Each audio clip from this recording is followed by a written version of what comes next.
Thank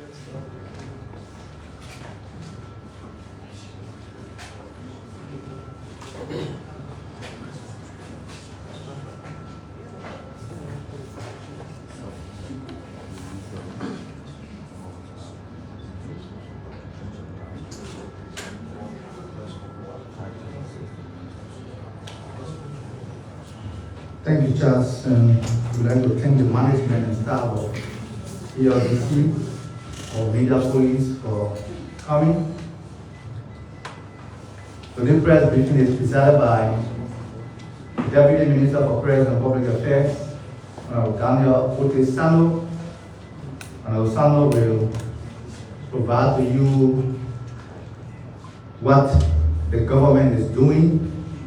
I'd like to invite the Deputy Minister for Press and Public Affairs, who will come on the national podium and speak to you, Mr. Sando.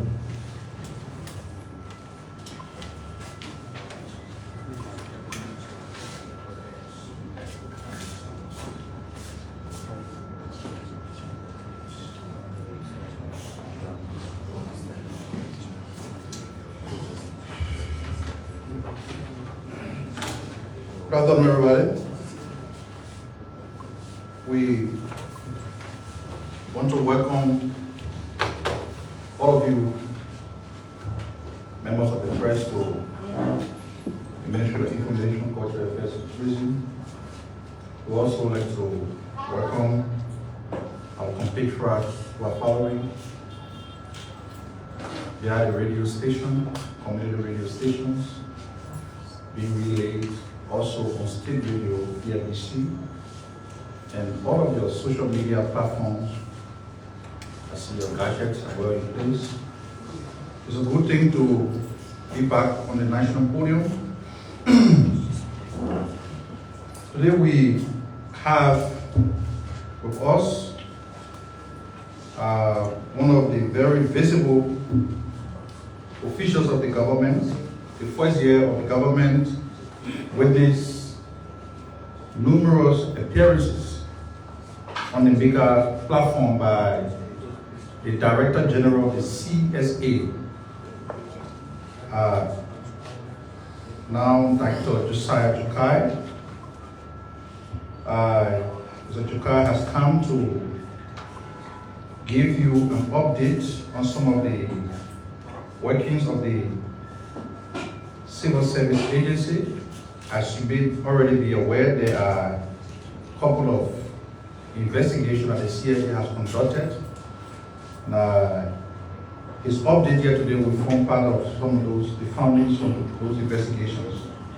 We're also expecting a representation from the Office of the First Lady. We're expecting a representation from the Office of the Second Lady.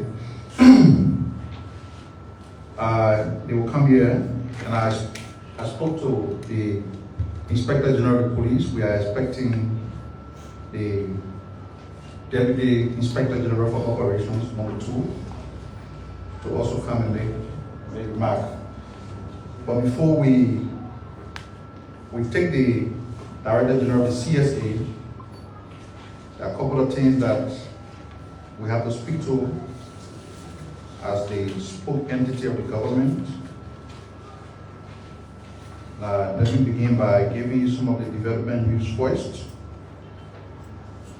The Chief Justice of Honor, Siane Yo, officially broke grounds for the construction of a $3.2 million judicial complex. And the complex will be constructed in Harper City, Maryland County.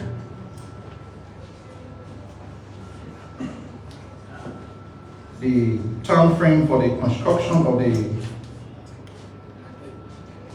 judicial complex is 18 months. We are told it is part of a broader initiative to enhance the judicial system across Liberia, with plans for the construction of additional 7 judicial complexes across the country also on the way.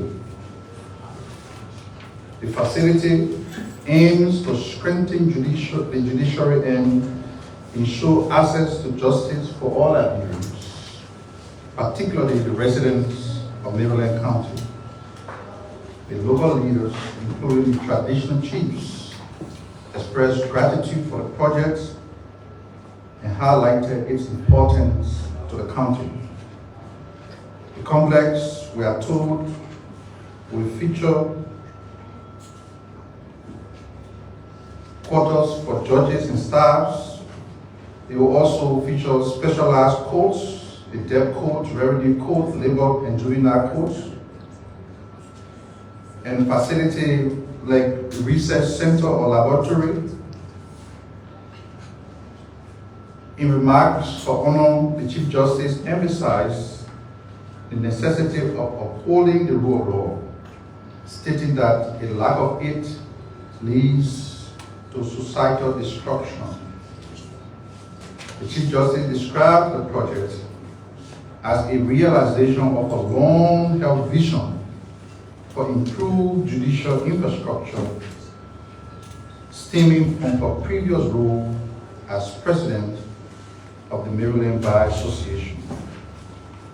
She urged residents to remain law-abiding and collaborate with judicial authority as the county prepares for the upcoming court section.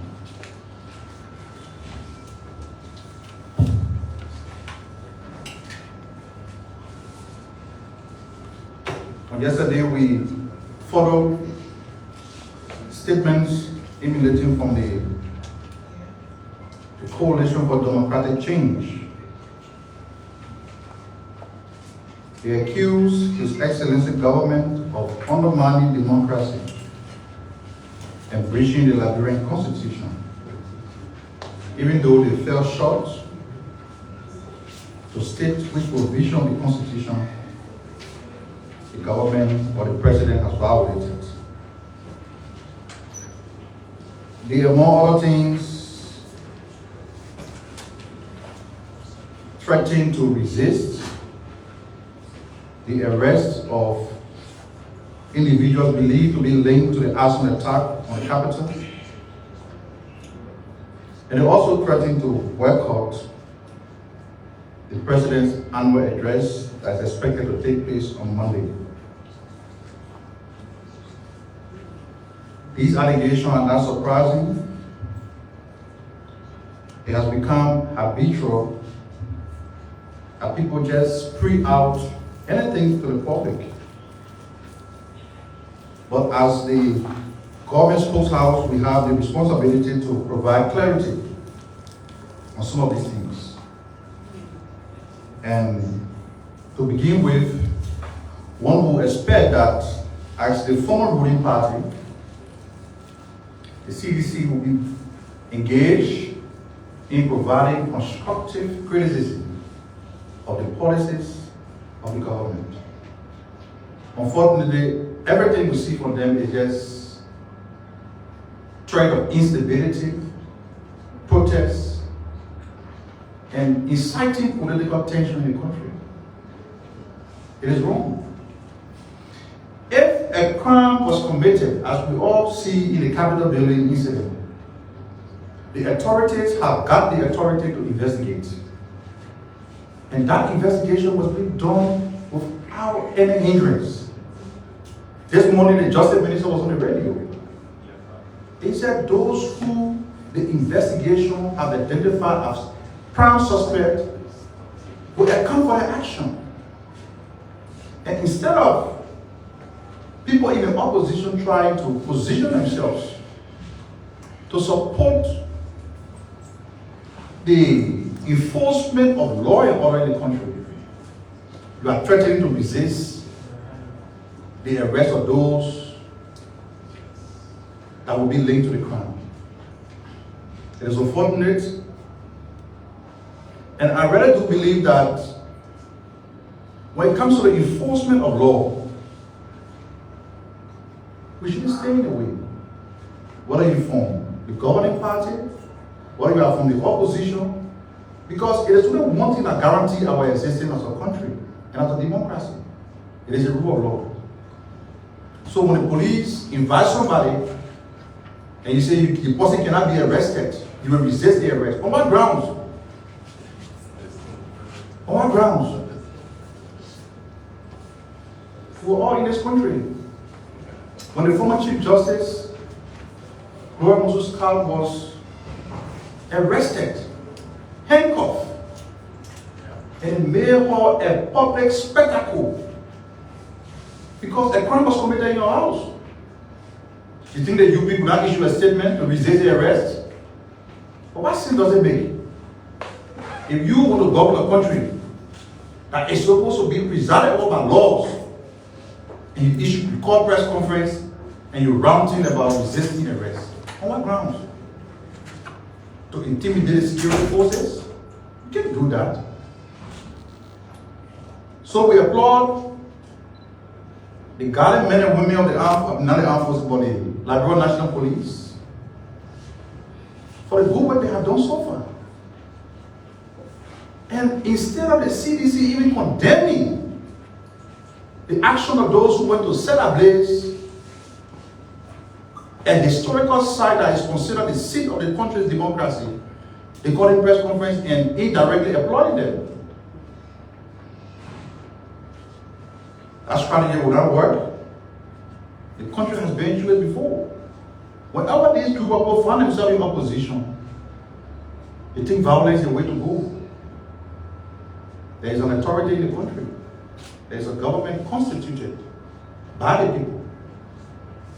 And whether you use 10 microphones at your press conference to be yelling that you will resist arrest, it is within your perimeter to speak. We respect your right to say what you say, but as a government, we have that fiduciary responsibility to protect lives and property. Arson is a crime, as defined by Liberian laws. And those who committed that crime, they will have to account for it. Whether you are, regardless of their status, they will have to account for their action. So the government does not take seriously the unfunded authorities coming from the CDC. We encourage the public not to also take it seriously. The government is investigating, and those who are believed to be linked to the crime as a result of the finding from the investigation will account for their action, regardless of your status, regardless of the size of your pocket, regardless of your political affiliation. You will account for your action. They also threatened to boycott the president's annual address. And not so long ago, when we were in the opposition, when President we won the election in 2017, I inaugurated January 2018, we formed ourselves into a policy think tank, SIPA. When we passed the budget, we provided constructive critique. The government has passed through budget. They will not critique the budget. Because that's how you gain the confidence of the public. That you have an insight. Even though they are former ruling party, they will not critique the budget. Why? Because those who manage the financial sector of the country under their leadership are currently bearing the weight of sanctions. Someone is going to go 3 to 4 times in a week. So they don't have the wherewithal to provide any constructive engagement. And all they do is to threaten. We launched the National Development Plan in Basel last week. Did it provide any critique?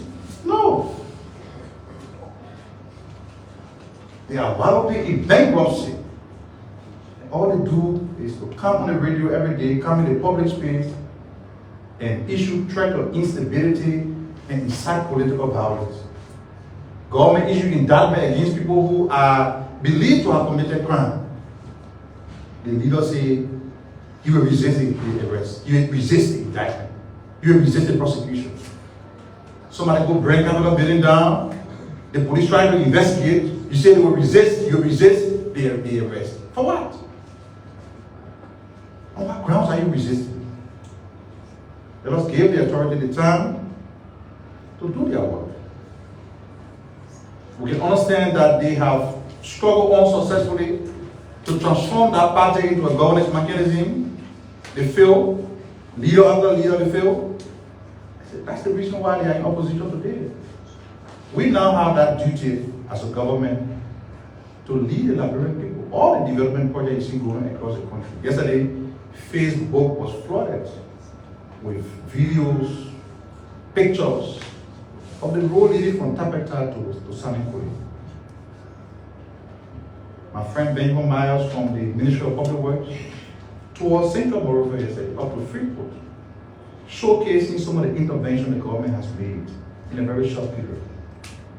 These are the kind of things that the government is doing, and that's why we want to base our conversation with the public on, and not to be using our precious time to be responding to people who don't have anything to offer. Everywhere around the world, any civilized society, when you're in opposition, you are there to provide an alternative to government. Our friends don't see it that way. If they don't threaten protests, they threaten to resist arrest. They have to try again.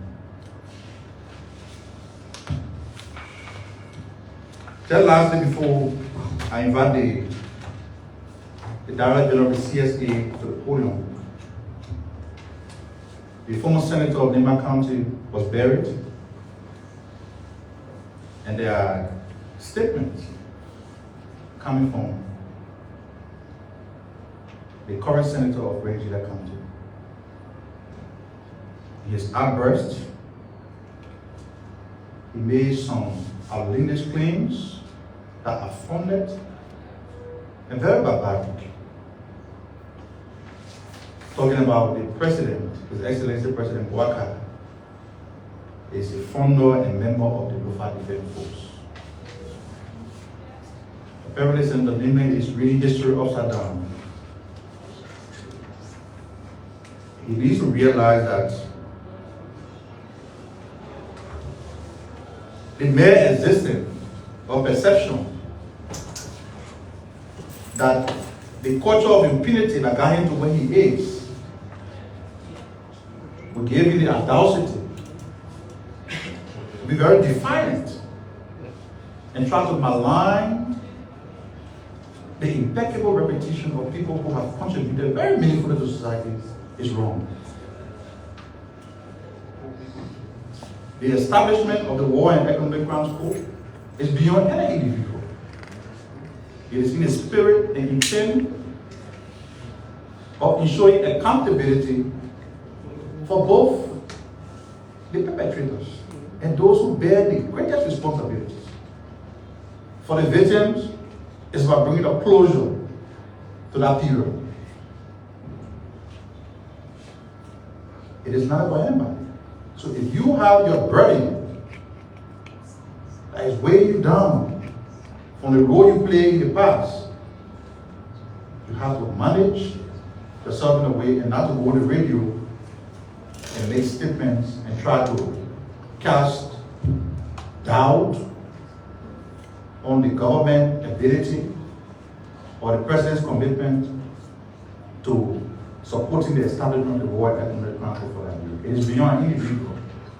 So the senator got it wrong, and we encourage you that we don't always to follow the process.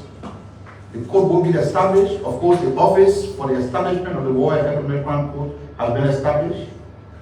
They will now work on the modality. That process is ongoing. So it is not a matter of time that the senator will be allowed to account for his action. So let him save his energy and I begin to falsely accuse other people. Is that DG? Yes, sir.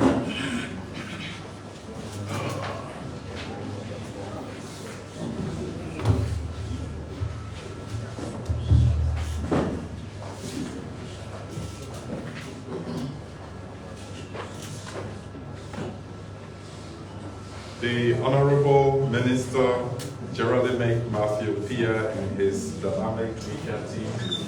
I arrived here this morning, Mr. Minister, and was so amazed at the progress being made at your ministry. This place is being effectively transformed, and I must really commend you and your team for the hard work you are doing. The last time I was here, it was at a certain level, but today, when I arrived, I saw the artwork on the wall, the painting, the replacement of those, the crumbling walls, you can't see them anymore. I was like, this is a miracle going on here, and I know you don't have the money to do it, so I was wondering, but I just want to let the public know that this is exactly what we call innovation and creativity on the part of your leadership. Congratulations for the hard work. Fellow colleagues from the Civil Service Agency, the prolific and professional media, special guests, distinguished ladies and gentlemen, I want to at this time on behalf of the Civil Service Agency wish all of you a happy and prosperous New Year. The Civil Service is re-energized and will remain very steadfast in continuing its robust reform initiatives across our civil service. We want to thank all our hardworking ministers, heads of entities, and human resource directors for their collaborative support during the 2024 fiscal year. Working with all of you was very remarkable, and we are looking forward to a strengthened and improved working relationship during the 2025 fiscal year. Ladies and gentlemen, today we address a critical issue affecting the integrity of our nation's payroll system. In adherence to the National Remuneration Standardization Act of 2019, signed into law by former President George M. Weah, the Civil Service Agency has conducted a comprehensive analysis of the House of Representatives, Central Administration, and Supplementary Payrolls. This analysis uncovered extensive duplication of 17 positions on the House's Central Administration payroll, thus creating a supplementary payroll with 243 roles and instances of double dipping. This is costing the government an alarming $1,566,564 annually. These practices certainly undermine the objectives of the 2019 Act, which aim to standardize government salaries, eliminate redundancies, and ensure fiscal responsibility. The report identified numerous duplicated positions across various titles, including research officers, office assistants, protocol officers, and many others. These duplications and individuals receiving salaries from both payrolls violate the principles of transparency and accountability. In addition, the supplementary payroll has become an avenue for the misapplication of public funds, directly contravening the single salary guidelines mandated by the 2019 Act. To immediately halt these practices, the CSA has formally requested the Comptroller and Accountant General of Liberia to instruct commercial banks to cease processing supplementary payroll requests from any government entity immediately. The CSA's recommendation underscored the urgent need to permanently close the House's supplementary payroll and thoroughly review its payroll systems to eliminate duplications and double dipping. The House of Representatives Human Resource Director and 3 others who were also double dipping should be immediately suspended and investigated for these discrepancies, and their salaries for the investigation period should be forfeited. With the consent of the House's leadership, the Special Internal Audit Agency team working with the CSA on the Employee Status Regularization Project will conduct the investigation. Those found guilty must restitute the funds received unlawfully, and those responsible for approving the supplementary payrolls must face disciplinary actions, including suspension and dismissals where applicable. These corrective measures will safeguard public funds, reinforce fiscal discipline, and uphold the principles of the National Remuneration Standardization Act. We also call for strict adherence to established salary guidelines and ensure that other personnel-related payments align only with the established consultancy framework.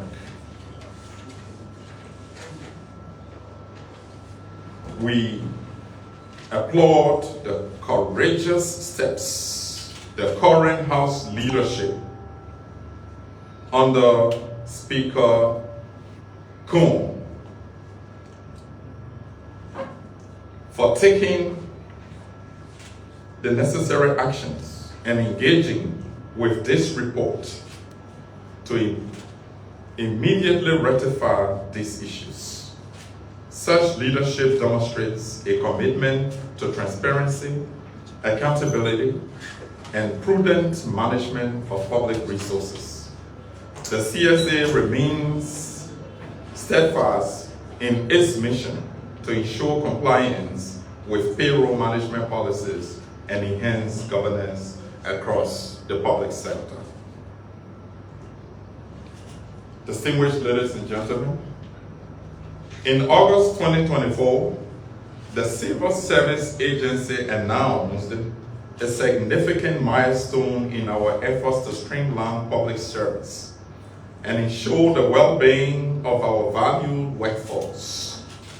Approximately 1,400 employees representing 35 ministries, agencies, and commission MACs were identified and eligible for retirement. This marked the beginning of a comprehensive initiative to ensure a seamless transition to retirement for these dedicated public servants who have contributed immensely to our nation. In collaboration with the National Social Security and Welfare Corporation, NASCO, the CSA conducted nationwide pre-retirement counseling workshops and data collection exercises for eligible employees. These workshops and exercises, held from Monday, August 26, 2024 to Friday, September 13, 2024, were tailored for employees retiring in 2024 and those who retire between 2019 and 2023 but have not yet transitioned to the national pension payroll. This initiative underscores our unwavering commitment to honoring our retirees by ensuring they receive their rightful benefits on time. Today, we are pleased to report that significant progress has been made since conclusion of these nationwide exercises. Working closely with NASCO, we have successfully transitioned over 400 employees to non-active status, and they have already begun receiving their retirement pension benefits. The transition process continues, and entities will be appropriately notified. We acknowledge the complexities involved in this undertaking and appreciate the patience and understanding of all stakeholders as we work towards finalizing this process. The CSA will continue to provide regular updates on the progress of this transition. This achievement reflects our dedication to upholding the dignity and welfare of our retired workforce.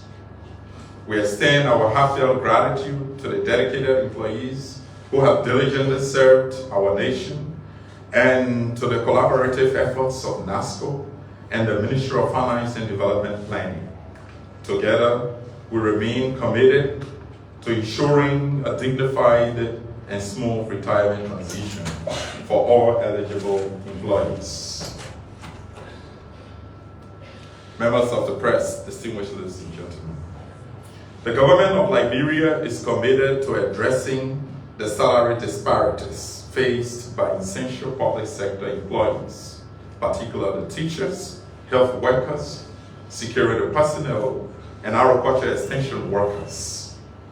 We have estimated that approximately 12,129 teachers, 4,713 health workers, 7,651 security personnel, and 480 agricultural workers earn below the official minimum wage for their respective positions across the civil service.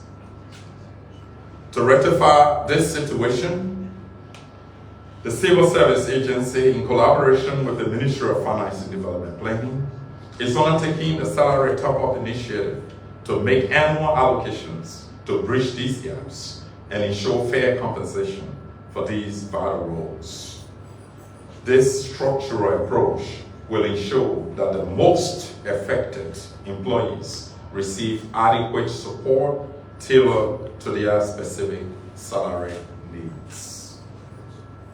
The salary top-up program will provide targeted financial support to those identified as earning below the minimum threshold set for their positions.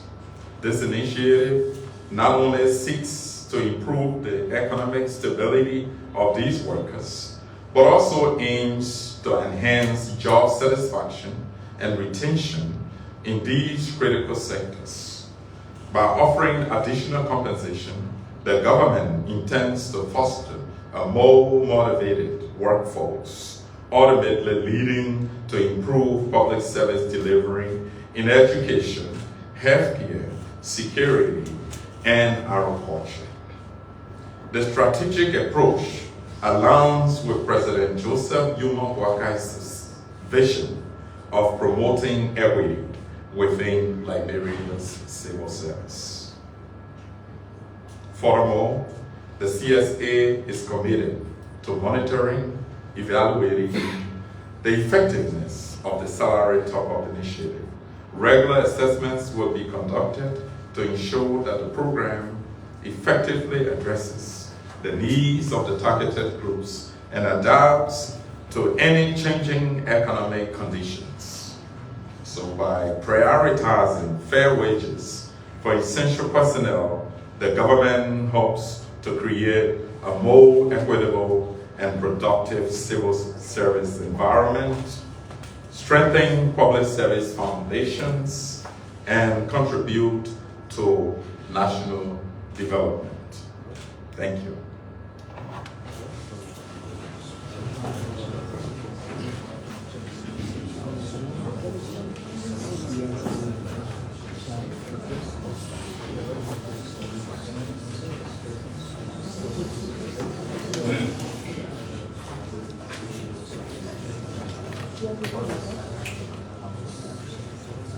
Okay.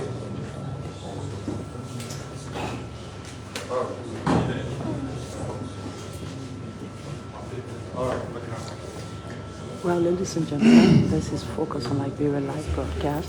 Thank you, Mr. DG. We are And in the conference hall. We know what the CSA can do. The Liberia traffic management, right? Yes.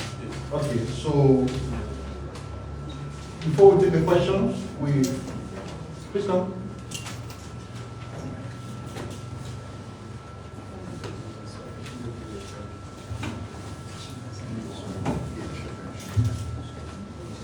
Good afternoon, everyone. My name is Ignatius Play. I represent the